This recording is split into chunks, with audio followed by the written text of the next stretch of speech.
তৃণমূল মানে চোর, আজকে সেই কথা হাইকোর্টের ডিভিশনে বেঞ্চ বলল। আমরা যাদের চাকরি গেছে তাদের প্রতি সহানুভূতি মানে যোগ্যদের প্রতি সহানুভূতি রেখে বলি, মমতা ব্যানার্জির জন্যই আজকে আপনাদের এই পরিণতি হয়েছে। আজকে হাইকোর্ট বারে বারে স্কুল সার্ভিস কমিশনকে বলেছিল যোগ্য কারা অযোগ্য কারা তালিকা দাও।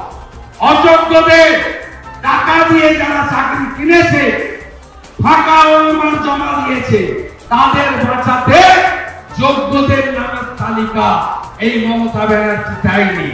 আমি আশা করব সুপ্রিম কোর্ট প্রকৃত যোগ্যদের সহানুভূতির সঙ্গে বিচার করবে, আর অযোগ্য টাকা দিয়ে ফাঁকা খাতা দিয়ে চাকরি পাওয়া লোকেদেরকে জেলে পুরবে, এবং তারা যাদের যাদের টাকা দিয়েছে সেই ভাইপো বাহিনীকে তাদেরকেও জেলে পুরবে। বিচারপতি বলেছেন যে সবার চাকরি বাতিল করে দেওয়া হয়, এবং তার দুদিন আগে বিজেপির নেতা শুভেন্দু অধিকারী তিনি বলছেন আমি সপ্তাহের শুরুতেই বোম ফাটাবো। একটা সপ্তাহ শুরু হয় কবে? সোমবার।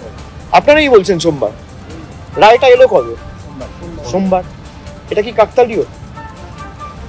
আমি এইটুকু প্রশ্ন খালি সাধারণ মানুষের কাছে রাখছি। গতকাল ওন্দার বিধায়ক অমর শাখা তিনি একটা কর্মী সভা থেকে একটা জনসভা থেকে বলেছেন এ তো সবে শুরু, এপ্রিলের 30 তারিখের মধ্যে আরো 59,000 যোগ্যদের চাকরি যাবে।